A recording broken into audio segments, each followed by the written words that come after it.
Welcome. This is Kristen Crabtree with Lance Edwards Group. We have a special treat for you today. We're interviewing a new apartment champion who is here to share his story about how he just closed on his first multifamily deal since getting started with Lance's system.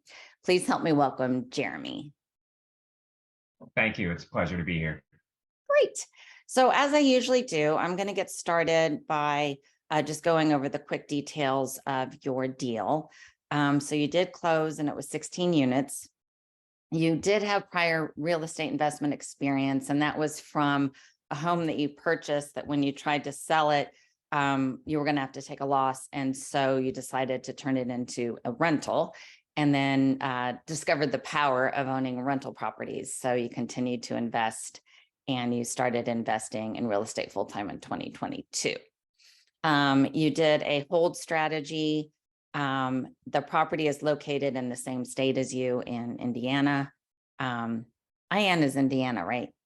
That's correct. Yes. Okay.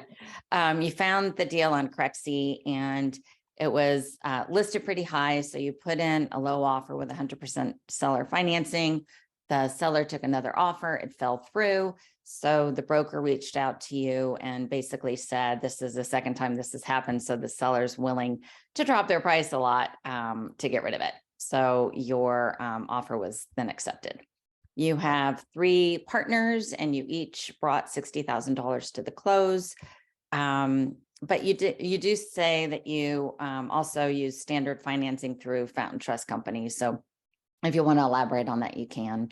The property did not need work and the cash flow from the DDG is estimated to be just under $2,000 a month. Does that sound right? That's correct. Okay, fantastic. All right, so before we get started, share with me a little about your personal and professional background. Yes. So I actually studied undergrad mechanical engineering at Gonzaga University. And after I graduated from Gonzaga, I went on to grad school at the University of Notre Dame. And that was how I found myself in South Bend. During my time there in South Bend, the first year I rented an apartment, realized that it made a lot more sense to just buy a house since I was going to be there for an extended period of time. And that was the story you shared at the beginning. That was the house that I purchased. Was not able to turn around and sell it for what I paid for it, so turned it into a rental property. So it's funny, my research engineering career and my real estate career kind of took off at the same time because of that. Because it was when I graduated, I took a job out in Connecticut, moved out there to work as a research engineer and had this property that I just turned into a rental. So worked as a research engineer at a company out in Connecticut for about 4 years in doing robotics research. It was very interesting work. At the same time, my wife and I would just build up some capital and we'd purchase properties about every 2 years. So my two career paths were kind of growing at the same time. Then our oldest child was born. We wanted to move back to the Midwest to be closer to family.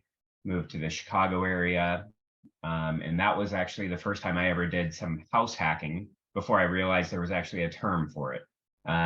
So I worked at the Rehabilitation Institute of Chicago as a postdoc. So this wasn't actually a permanent position. So I ended up having to take a pay cut to move to Chicago, and it's not exactly cheap to live in Chicago. So I had to get creative. I ended up buying a 5-unit apartment building. And since I'd had this background in investing in real estate, it just, it made sense to me to kind of pursue this.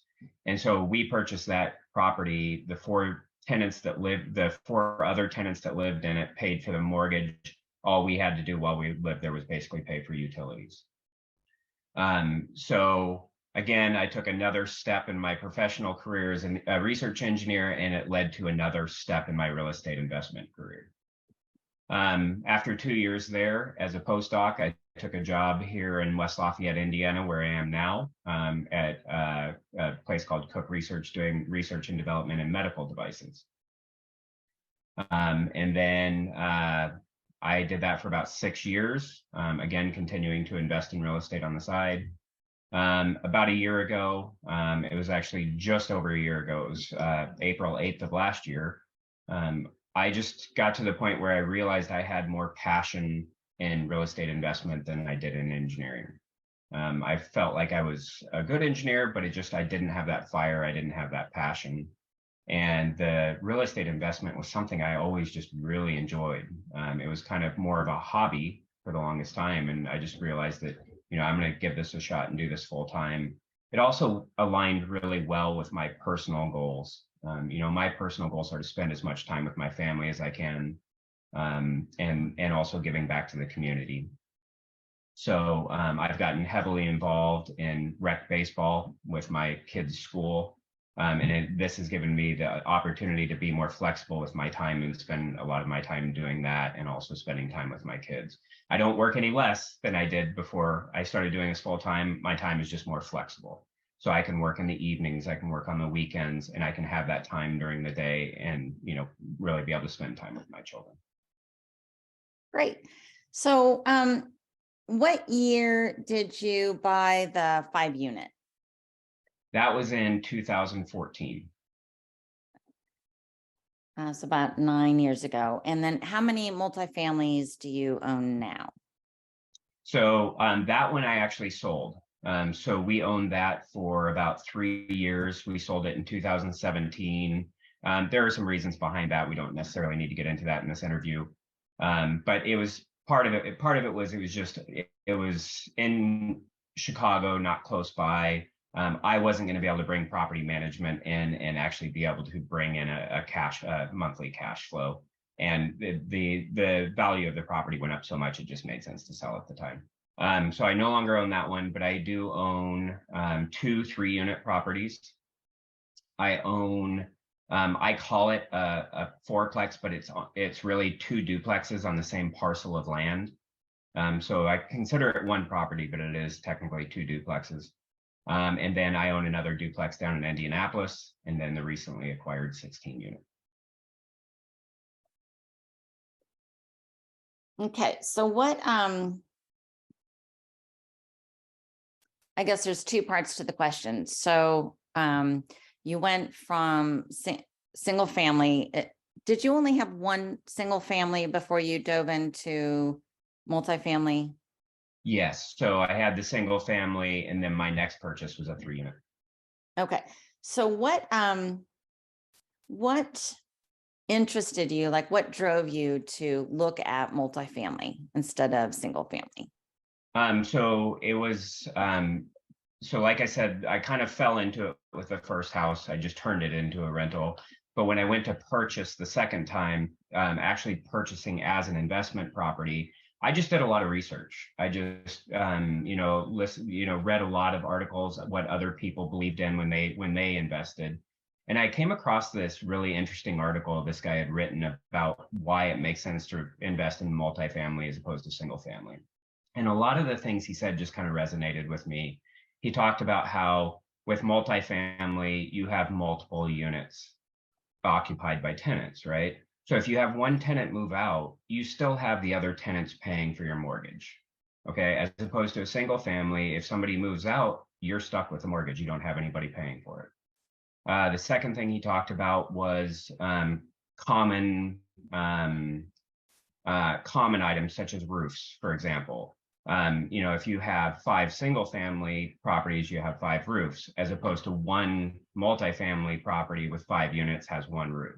Lawn maintenance, you have 1 lawn as opposed to multiple lawns with single family. So those were the things that really drove me toward multifamily. It just made more sense. And then the ability to scale more quickly, as opposed to acquiring, many single family properties. You can just start to buy larger and larger multifamily and scale more quickly. So what motivated you to uncover Lance and then enroll in his program? Yeah, so over the last year doing this full time, my strategy was to do fix and flips to bring in regular short-term income, and then acquire multifamily properties as the passive income on the back end. And it wasn't necessarily multifamily. I have also purchased some single family homes as well. So it's just acquiring acquiring rental properties. But I've always had in the back of my mind, I eventually wanted to get into apartments. And it's funny, some of the things he said just kind of, they just made sense to me. I've kind of always had that same belief a lot of people do, that you have to start with single family and then you have to go to small multifamily and then you have to slowly grow into it. But he in one of the videos I watched of him talking, he talked about why not just start with multifamily? There's no reason why you have to graduate to apartments. And that just really made a lot of sense to me. Like I said, it was always in the back of my mind that I wanted to get into apartments. So it seemed like his program was going to be able to help me kind of get that foothold I needed to just step right into larger multifamily. And that was what resonated with me. I read his book. He kind of reiterated that in his book. And I truly have just enjoyed the way he goes about investing in real estate. Excellent. And when did you start his boot camp or his program? I did the boot camp in October of last year, 2022. Okay. So you touched on this a little bit, I believe, but I'd like you to expand if you want. I'm wondering what you're trying to solve through real estate investing. Yes. So like I said, my personal goals are to spend as much time with my family as possible. So I want to have passive income. I want to be able to collect rent from these properties. I have property management in place, so I don't manage any of the properties myself. Now, that doesn't mean I'm hands off. Certainly you have to manage the managers. So I do have regular conversations with my managers and, keep up to speed with what's going on with my properties. But that's what I'm working toward, is getting to more passive income where I can choose to do what I want with my time. Like I said, I really want to give back to my community. I'm doing it with my time right now, right? So I'm spending time coaching and I'm very, very involved. I'm the baseball director, so I do all the scheduling, I do all the evaluations, all the rostering for our baseball teams. So I give a lot of my time now, but I would really like to have the money to be able to give money back as well. I actually have a really good example right now. Our rec program has lost their baseball fields for the next 3 years.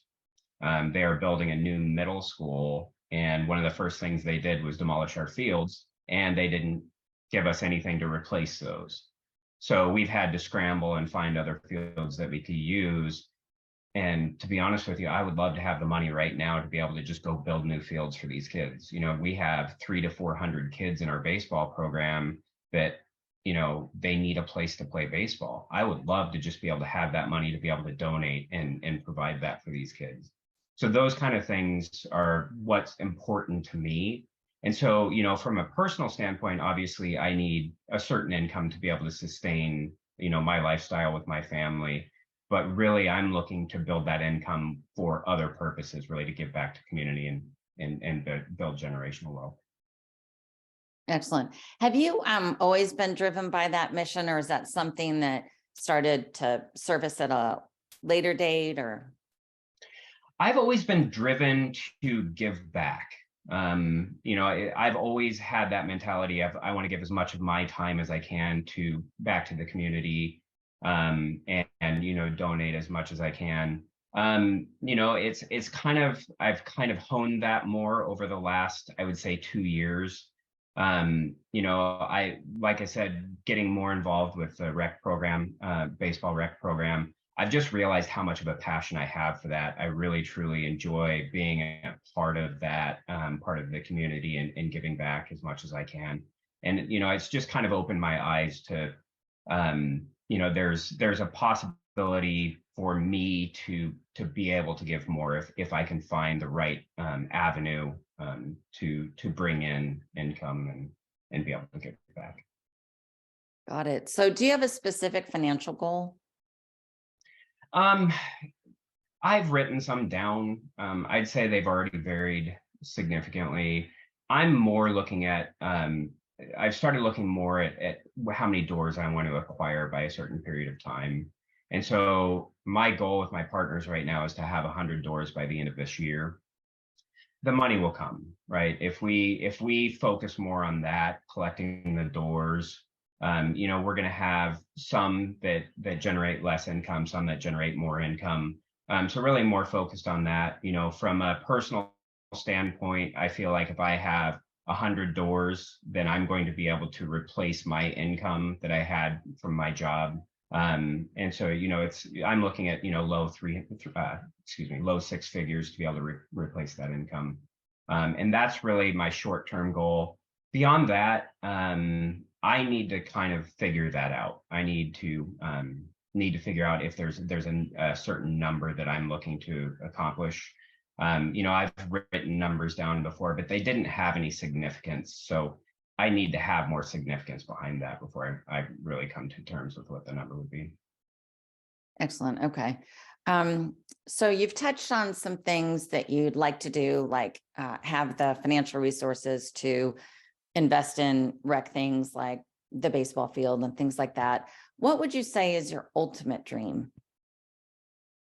Ultimate dream.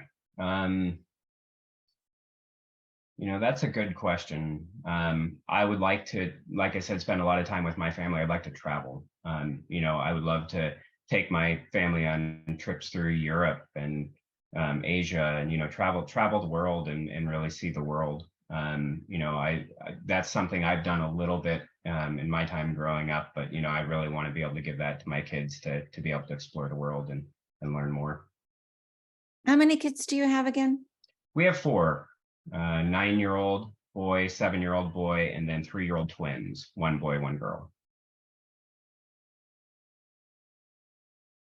Fun. Twins. They kept you busy. Yes, they do. They're a lot of fun though. So in what ways were you hoping real estate investing would change your life? Like I said, it's the flexibility of time. Certainly I know there's, the power to make whatever income you want through real estate, right? But really it was, like I said, it was more the power, the flexibility of my time to be able to work when I want to. I touched on this before that, I coach both of my boys' baseball teams. And so I'm out on the baseball field pretty much every night. And that means my 3-year-old twins don't get to see me in the evenings. So if I work a full-time job and I'm working from, 9 in the morning till 5 at night, I don't see them because I go immediately from that to the baseball fields. So like I said, now doing this real estate investment, I can work when I want to work. And so I can take a couple hours out of the day and go spend that time with my 3-year-old twins. I can sit down and watch a show with them, or I can take them to the store, or we can go to the playground.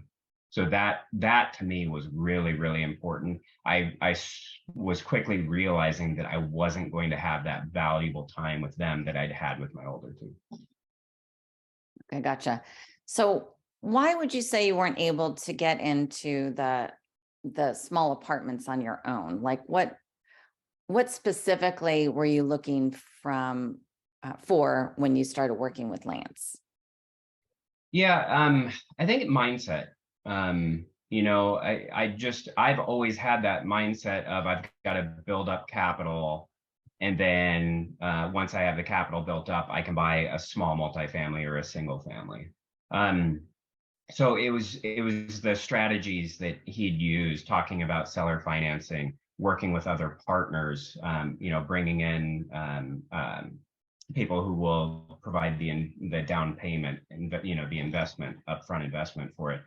So those were the kind of things that I needed to learn about. I needed to see that those other opportunities were out there and learn about them. Certainly I probably could have gotten there on my own, but it would have taken a lot of time, right? Things that Lance had already learned through the years. And so, I've always believed in learning from others, the people that have come before you. Don't reinvent the wheel, right? Learn from the people who've done it before. And I felt like he was going to be able to give me kind of a leg up and give me a head start on getting into this type of investment. Perfect. What would you say the obstacles were that you faced when getting started? I guess I should say both in your very first real estate endeavors, as well as getting started once you worked with Lance, getting into the 16 unit. Yeah. Biggest obstacles were the funding, right? You know, you're getting into a larger multifamily. Obviously, the cost is much higher, so you've got to bring a lot more to the table if you're doing conventional financing. Um, so from my standpoint, when I started doing this full time, I had a limited amount of funds that I could apply. And like I said, I wanted to do fix and flips and acquire rental properties. So I needed to keep some of that capital to be able to do my fix and flips. And so I couldn't take all of that capital and apply it toward a large multifamily. So it was really learning those techniques. How do you talk to investors and bring other people in when you have an opportunity? You know, how do you really present the numbers for the property? And that's been one of the most valuable things is the calculator that he provides, running the numbers on, the purchase price versus how much it's going to the maintenance expenses, understanding the cap rate in the area, all of those things that factor into the calculations. Learning all of that is what was really valuable.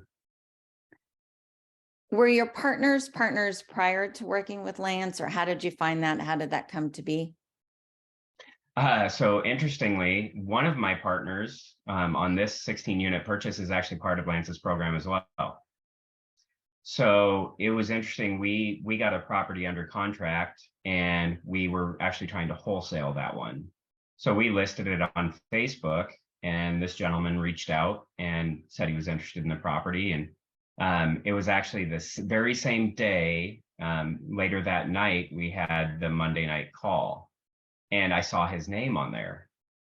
And I mean, he has kind of an unusual name, so I assumed this has got to be the same person. So I ended up reaching back out to him the next day. He said, "Hey, are you part of Lance's program?" Started talking to him a little bit more, and sure enough, he was, and he lives pretty close to where I live. So we've gotten to know each other pretty well over the last few months. And this was such a good opportunity with this one. He's trying to accomplish the same thing I am. He has the same goals I do, so I wanted to bring him in on this one. So that was one partner. The other partner I met actually through the baseball rec program I talked about. He is the president of the program. I'm the baseball director. So we've gotten to know each other really well through that. We spend a lot of hours, coordinating things and working together on that. And we've started doing fix and flips together. So we've been working together on other things. And so, I told him that, I'm part of Lance's program now, looking to get into multifamily investing. And he was all about it. He wanted to do it as well. And then he brought in the other partner. It's a longtime friend of his, somebody who's done property management in the past, also wanting to get into multifamily properties. So that was how the four of us came together. Great, thank you. So you mentioned financing being one of the big hurdles, and it sounds like you're working your way through that, probably with the help of the partners and whatnot. When you started hitting the roadblocks regarding financing or any other hurdles, what made you stick with it? Why did you stick with it? Yeah, I really believe in I believe in what I'm doing, right? I believe in this investment strategy and moving into larger multifamily. You know, the way I felt about it with this 16 unit was we just needed to get this one done. We needed to get this one, under contract and purchase it. And I feel like this is going to kind of give us that credibility we need. It's going to give us the belief in ourselves that we can do this. And so that's been my mindset over the last couple of months is we just need to get this one. And then now when we go to investors, we can say, we own a 16 unit apartment. This is how we accomplished it in the past. We want to bring you in on the next one. And I think that's really going to help us to invest or bring in new investors in the future.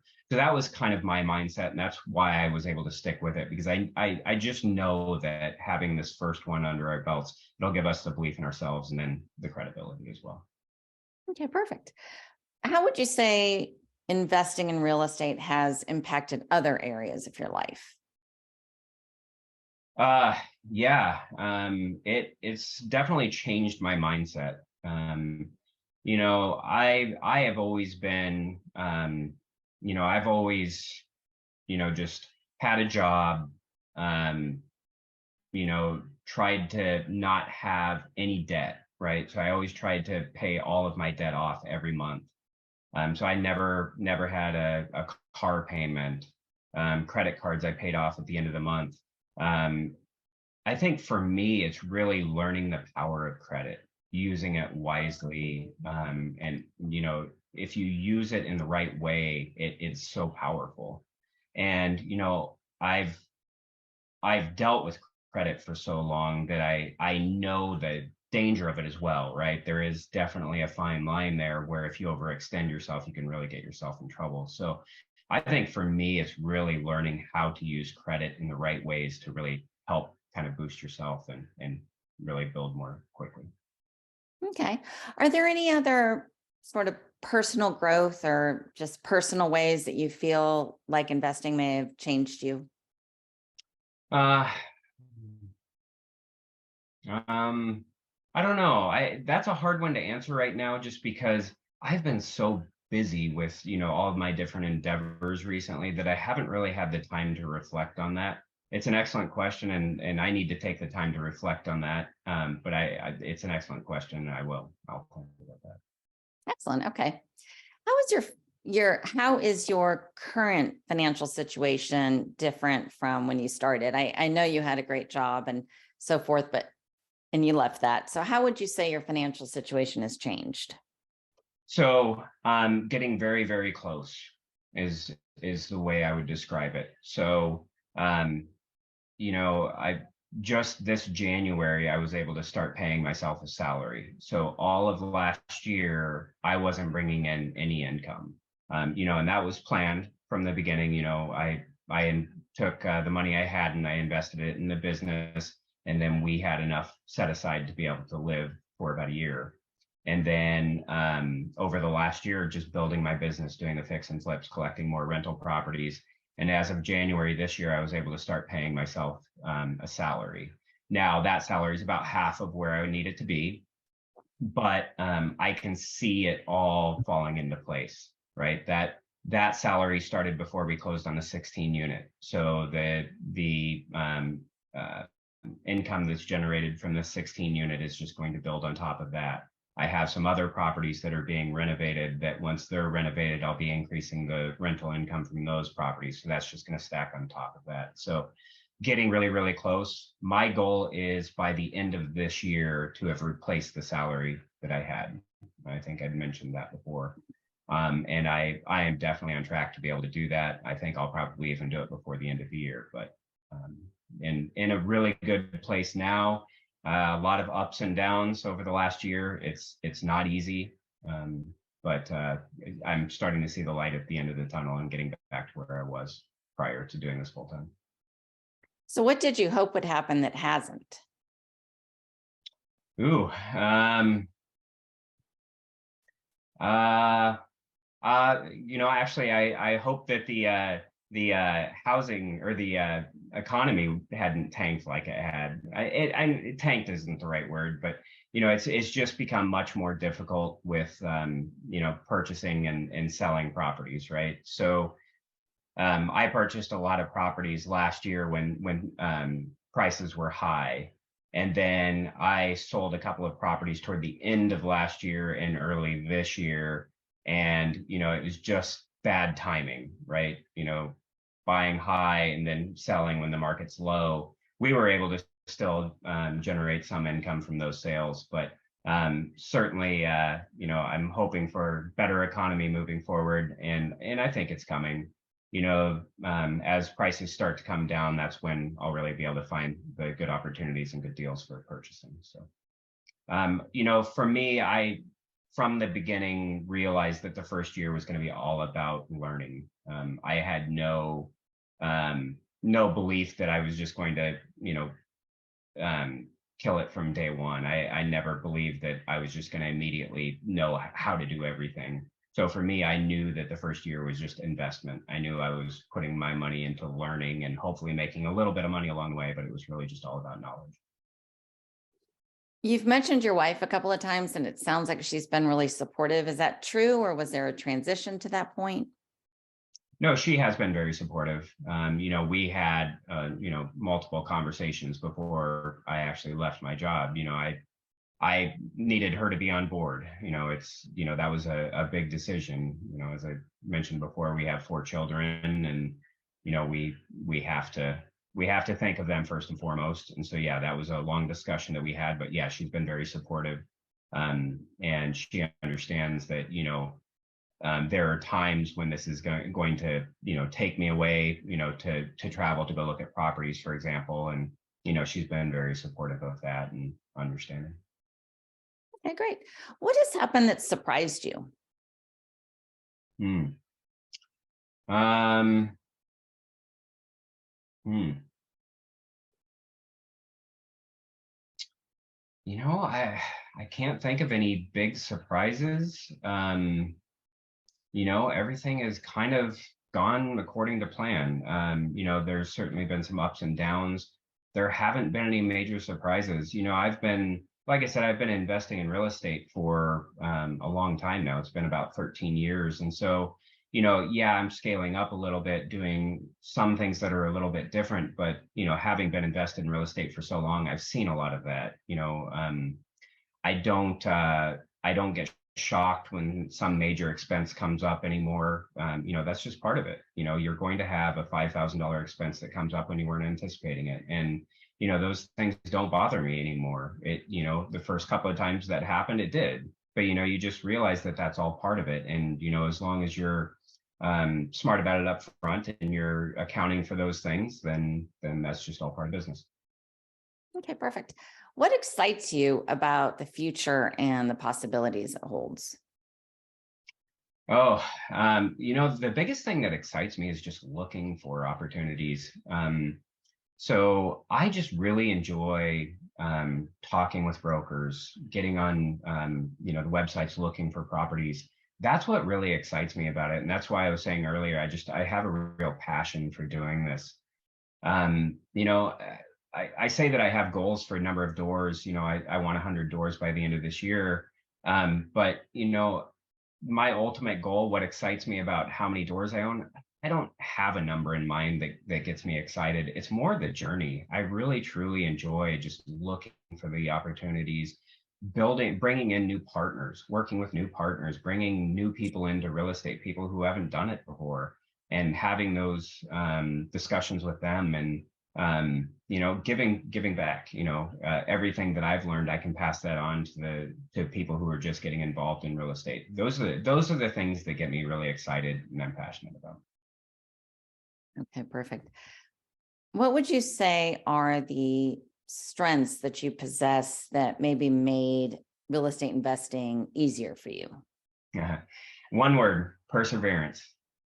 It was kind of the same with my career as a research engineer. That was what I felt like was always my strength. I feel like I'm a pretty intelligent person. I have some strengths that made me a good engineer. I'm mechanically inclined.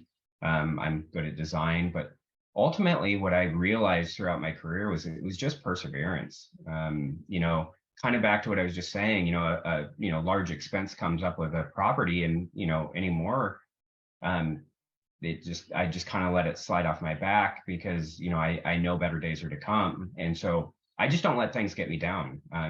Certainly I'll have some down days, or times when I'm going through a rough stretch, but I'm always able to pick myself back up. And I just that's something I've had for a long time in my life that I've always realized is I just have perseverance, and I'll just push through anything, because I always just keep my I just keep my eyes on the prize, what the ultimate goal is, and just moving toward that.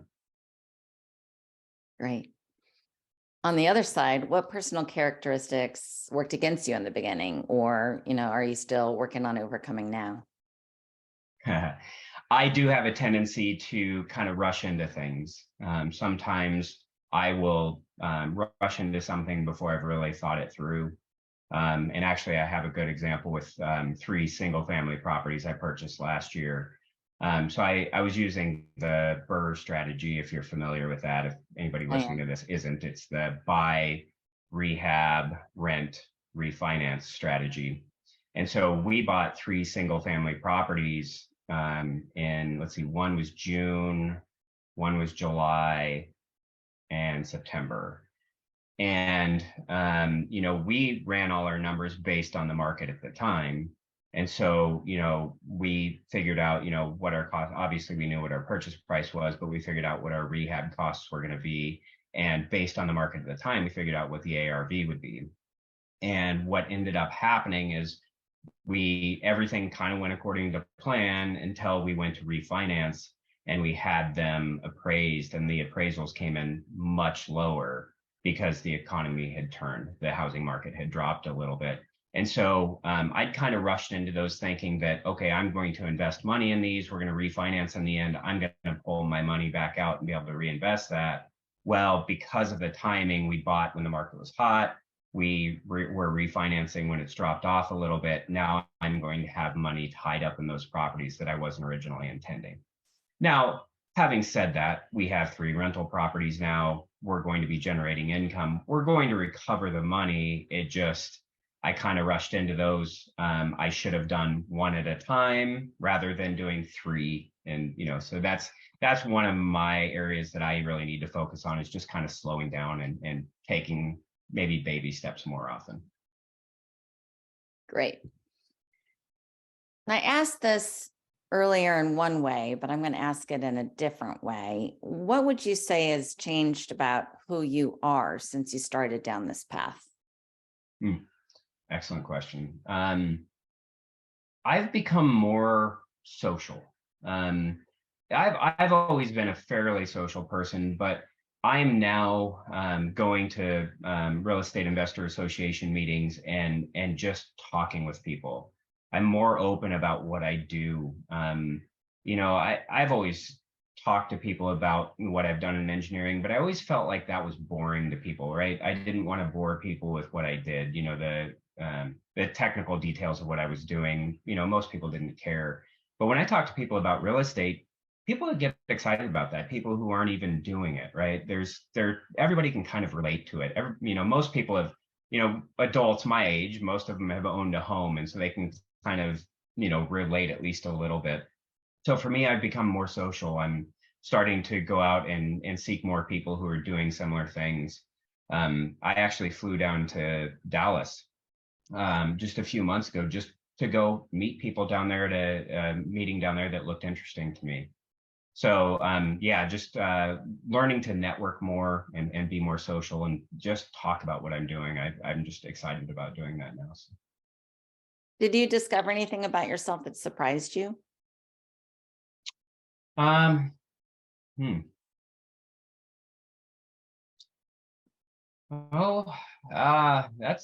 can't think of anything. I think I just feel more like me ever since I've been doing it, doing this full time. I felt like I always had to put on a facade before.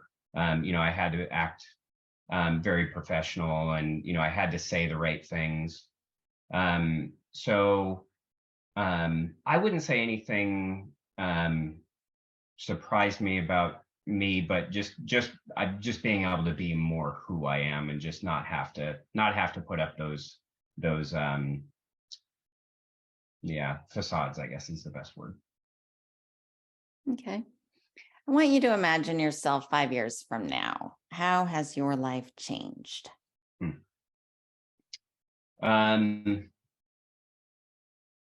Things will have slowed down, I hope.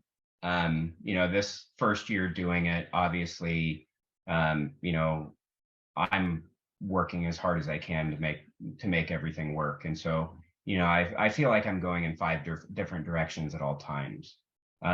Where I would like to be in 5 years is, being more, delegating more, and being able to kind of slow down more and just enjoy the journey a little bit more. You asked some questions about things that I've noticed over the last year. It really has. It's just been so fast paced. Everything's going so quickly that I just haven't had the time to reflect. So in 5 years, I'm hoping to just have things slow down a little bit, be able to enjoy the journey a little bit more. Okay. Wrapping this up, what advice do you have to offer to others? Yes. I've actually been giving this advice for a while, especially for younger investors who are wanting to get into this. My best advice would be buy a duplex, buy a small multifamily property and live in it. I love sharing that story about that 5-unit I bought in Chicago. I wasn't going to be able to live in Chicago with my family without borrowing money from somebody, unless I came up with a strategy like I did with a 5-unit building. So what I would recommend to young investors, buy a multifamily property, live in one of the units, have the other tenants pay for your mortgage. And then when you're ready to move on to the next one, do it again and do it again.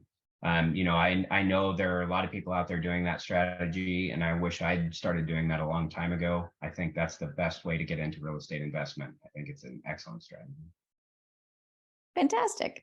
So with Lance Edwards, this is Kristen Crabtree. Please join us again when we interview our next department champion. If you'd like to learn how you could be our next department champion, please call our office. The number is 281-667-3638. You're only one deal away.